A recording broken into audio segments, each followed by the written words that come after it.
Hello friends, my name is Chetan Gupta and this is an introductory video. In this particular video, I will share the relevant details about this channel and we will start our discussion little bit. So the first question arises, what is the main purpose of this channel? So as we see, especially in the Indian society, people do their financial planning their own. They do not hire any financial consultant or advisor for their financial planning. And after the COVID-19, many people, especially youth, entered into the Indian stock market and they are trading in the market or making their financial investments. And I believe most of them do not have a good understanding about the market. So I thought this can be a good space where I can work and build the financial knowledge of our people so that they can learn those financial concepts through me over this particular channel and start applying those financial concepts in their financial planning. And let me tell you one important point, whether you are coming from the arts background, science background, or commerce background, and either you may be a housewife, student, salaried person, or self-employed person, whatever is your background, so all the videos of this channel would be useful for you. You can watch the video and learn from those videos. The second question arises, what kind of content I will cover? So I will cover content relating to the financial market, such as stocks or mutual funds or fixed income securities and other investment which you where you can make your investments. And especially if we talk about the equity, so I will cover the concepts relating to the basics of the stock market and fundamental analysis and IPOs, buyback of securities, right issues. So all these concepts I will cover through series of videos. You have to just sit and watch the video till end consistently and patiently. And uh, I will suggest one thing, that please make notes in your notebook, because if you make notes in your notebook, so it would help you in revision and you can revise the whole concept without watching the video again. And friends, I would like to highlight one thing, that if you go to the market for purchasing these courses, you have to pay money in thousands. But over this particular channel, you will get all content free of cost. You do not require to pay anything. You have to just sit and watch the session of this particular channel. And the third question arises, what shall be your approach during the session?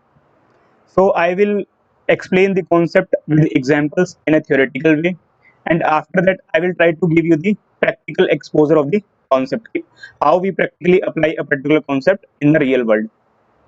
And the fourth question arises, what shall be the durations of this session? So each and every video would be around 20 to 30 minutes, and I believe 20 to 30 minutes is well enough for learning, because one can sit and watch the video in a single sitting without any interruption or disturbance. And you would see any video which is about 30 minutes, so it would be a rare case if the concept is very lengthy. So in that case, video would be around or above 30 minutes.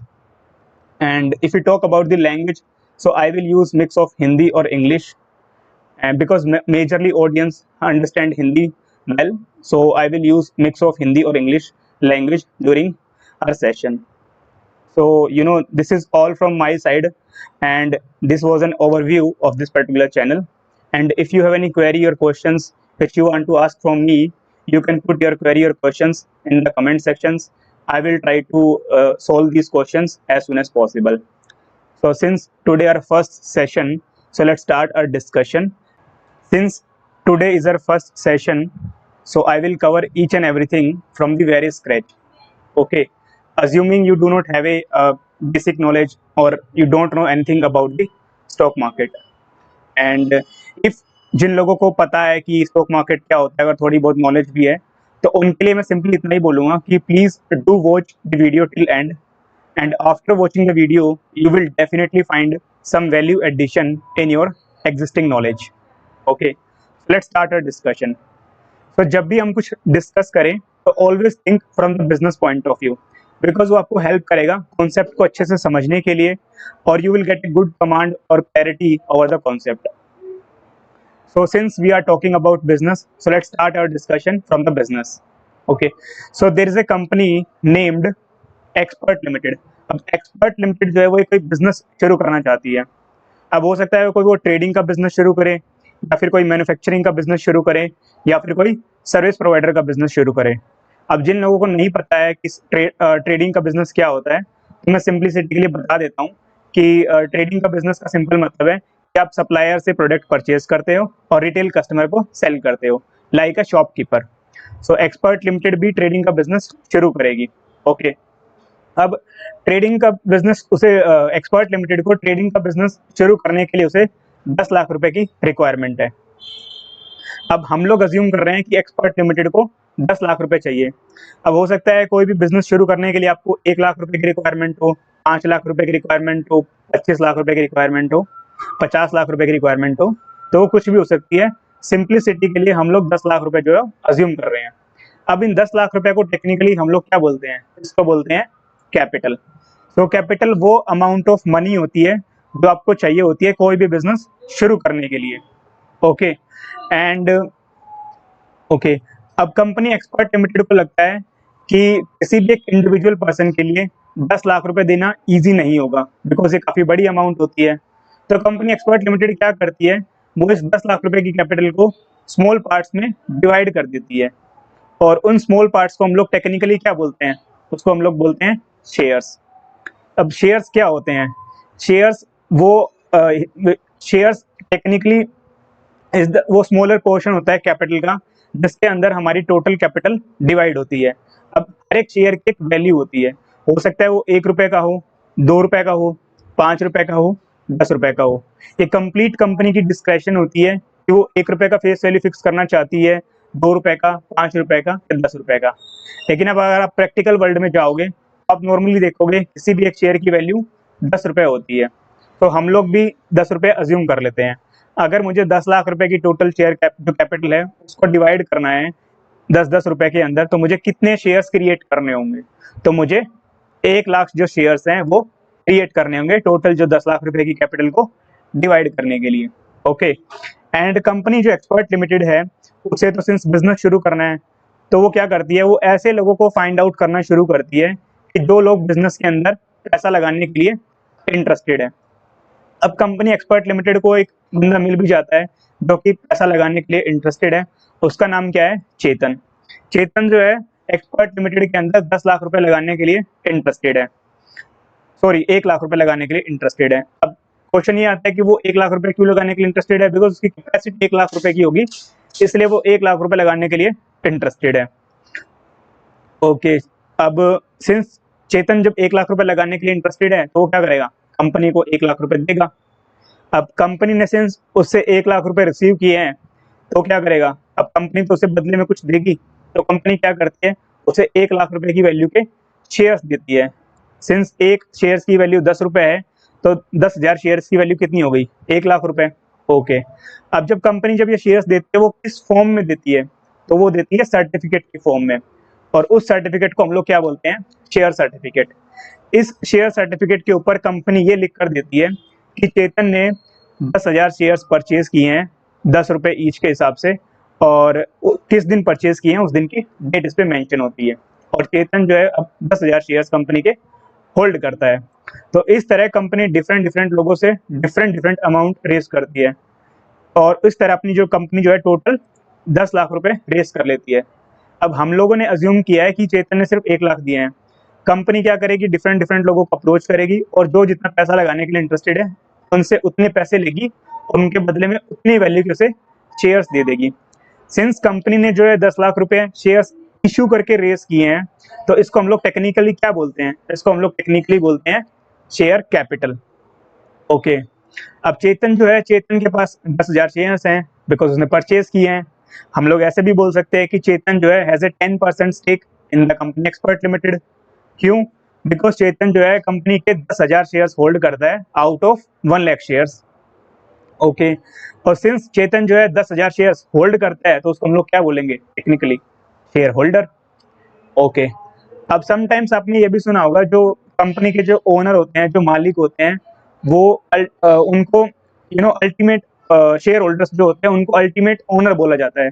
ऐसा क्यों होता है? Because company से के business के जो भी consequence हो, चाहे वो प्रॉफिट कमाए या फिर कोई लॉस कमाए, वो जो है शेयर होल्डर्स को ही बियर करना होता है। तो उस केस में अगर शेयर होल्डर्स लॉस और प्रॉफिट को बियर करते हैं तो हम लोग उसको टेक्निकली बोलते हैं व्हाट, इक्विटी शेयर होल्डर। और सिंस जो 10 लाख रुपए कंपनी ने इक्विटी शेयर कैपिटल रेस करके जो है इशू करके रेस किए हैं, तो उसको हम लोग क्या बोलेंगे टेक्निकली? उसको बोलते हैं इक्विटी शेयर कैपिटल। तो hope after watching this example you understood the concept of shares, share certificate, shareholder, share capital, equity shareholder or equity share capital.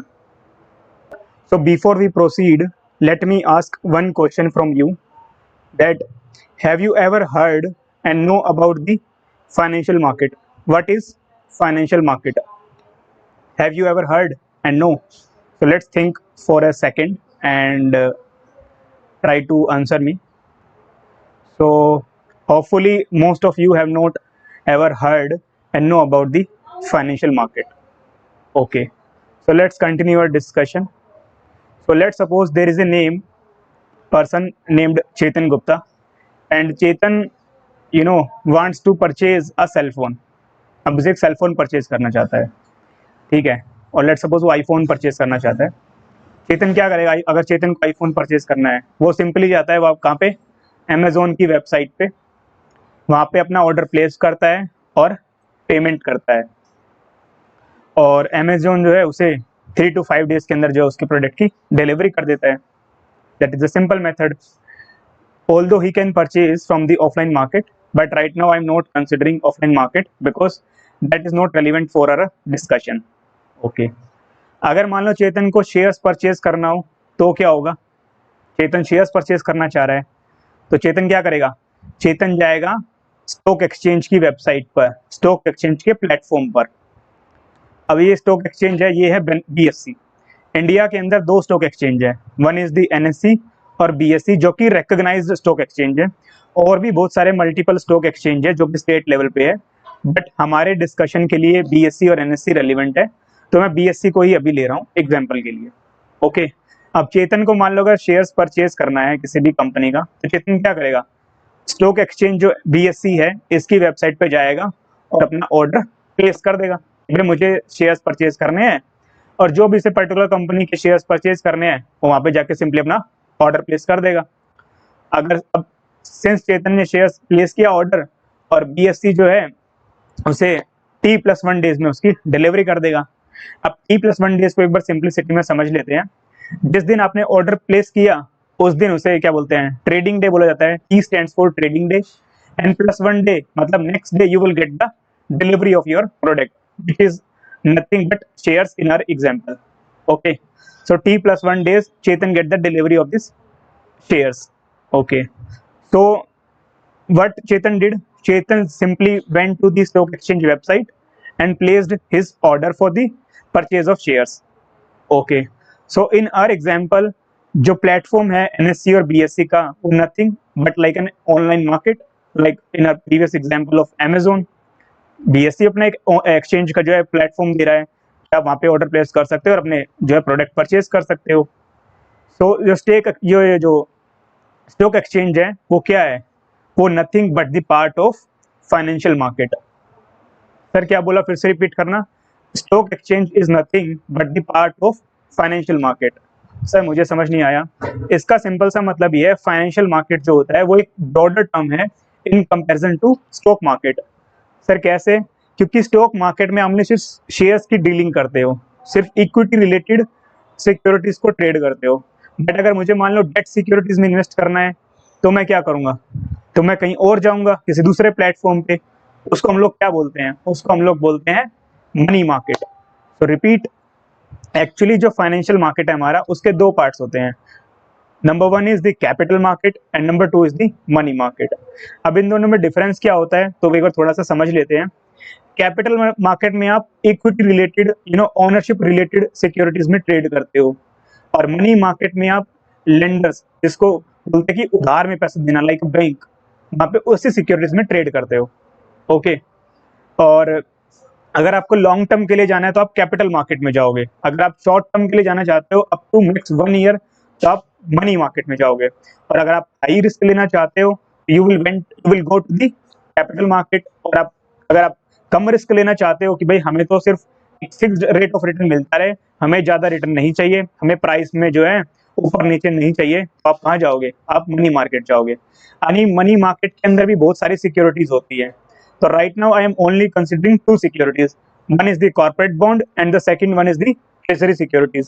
Sir other securities और कौन सी होती है, इसमें आपको मिल जाएगी commercial paper, certificate of deposit, treasury bills, तो ये सब सिक्योरिटीज भी पार्ट होती है मनी मार्केट का। But for our discussion right now I am only considering corporate bond और ट्रेजरी सिक्योरिटीज। बाकी जो डिटेल डिस्कशन है जब हम मनी मार्केट के बारे में डिस्कस करेंगे और सीखेंगे तब हम लोग अच्छे से डिटेल में कवर करेंगे ईच एंड एवरी सिक्योरिटीज को। ओके, तो कॉर्पोरेट बॉन्ड सर क्या होता है? कॉर्पोरेट बॉन्ड कुछ नहीं होता। कॉर्पोरेट बॉन्ड एक, तो कॉर्पोरेट मतलब सिंपल कंपनी, वो एक सर्टिफिकेट आपको देती है, उसके बदले में आप कंपनी को पैसा देते हो लाइक शेयर्स। बट इसमें ये रहता है कि you will get a fixed rate of interest on your certificate like a bond, but in case of equity you do not gate fixed return.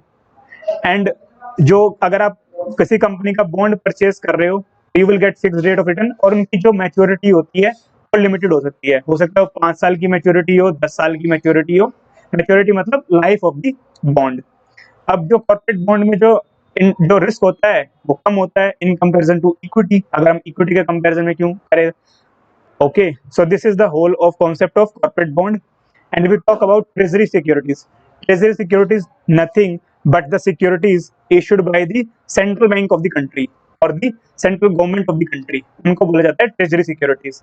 treasury मतलब जो किसी भी कंट्री और इकोनॉमी की जो ट्रेजरी हेड है, हमारी कंट्री का ट्रेजरी हेड कौन है? रिजर्व बैंक ऑफ इंडिया और सेंट्रल गवर्नमेंट। तो अगर वो लोग सिक्योरिटीज इशू करते हैं उनको बोला जाता है ट्रेजरी सिक्योरिटीज। लाइक जैसे ट्रेजरी बिल्स होते हैं, स्टेट गवर्नमेंट के बॉन्ड्स होते हैं, सेंट्रल गवर्नमेंट के बॉन्ड्स होते हैं, एनएचएआई के बॉन्ड्स होते हैं, वो सब क्या हैं? वो सब ट्रेजरी सिक्योरिटीज होती हैं, बिकॉज उनका क्रेडिट रिस्क जीरो होता है। ऐसा क्यों? बिकॉज अगर कल को मान लो गवर्नमेंट के पास पैसा भी नहीं है, अगर किसी को रीपे करने के लिए, तो गवर्नमेंट क्या करेगी? सिंपली प्रिंट कर देगी होम करेंसी को और रीपे कर देगी, तो उनका जो डिफॉल्ट जो रिस्क है कि वो पैसा ना दे सके वो जीरो होता है। इस केस में उनको ट्रेजरी सिक्योरिटीज बोला जाता है और उनका क्रेडिट रिस्क जीरो होता है। क्रेडिट रिस्क का सिंपल मतलब है डिफॉल्ट वो लोग नहीं करेंगे। Okay, so this is the the broad overview and detail we will cover in our upcoming sessions. Okay, so let's come on the capital market. So as I discussed कि capital market में अगर आपको long term के लिए जाना है, high risk के लिए जाना है और ओनरशिप की अगर आप पैसे रेज करना चाहते हो तो आप कैपिटल मार्केट जाओगे।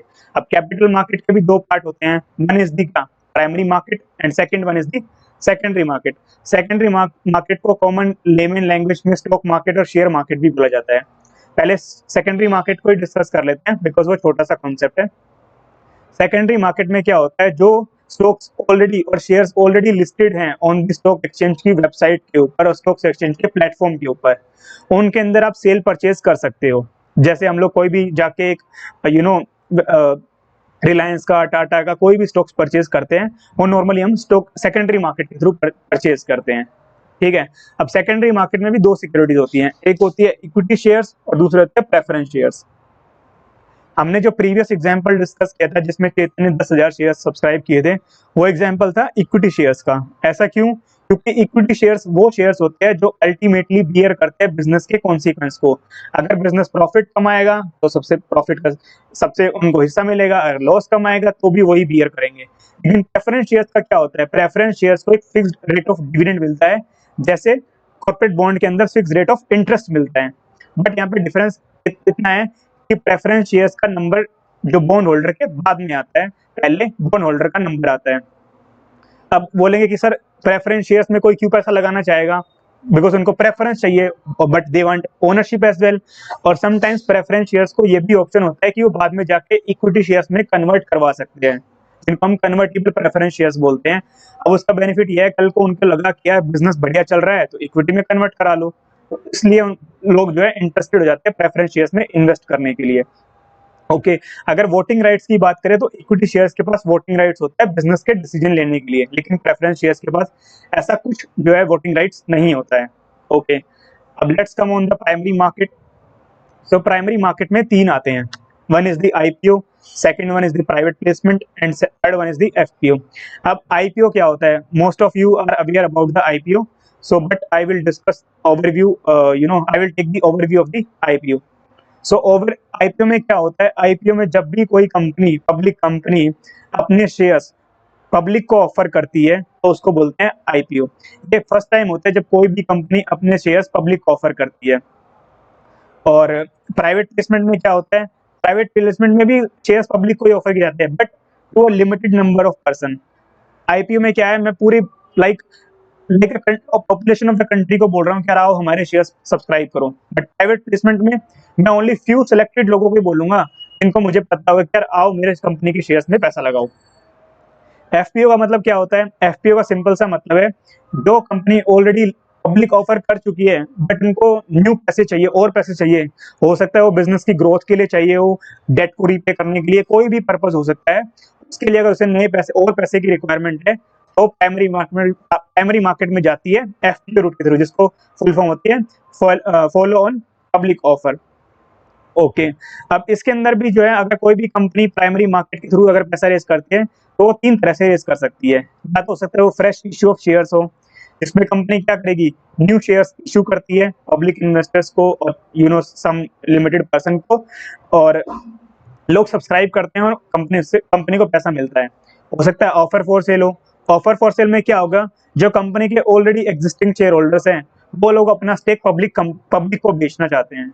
अब उनके कुछ भी रीजंस हो सकते हैं, तो वो लोग अपना शेयर्स जो है, जो उनके शेयर्स है, जिनके पास अच्छे शेयर्स हैं, वो लोग पब्लिक को ऑफर करते हैं कि आप आओ हमारे शेयर्स परचेज करो।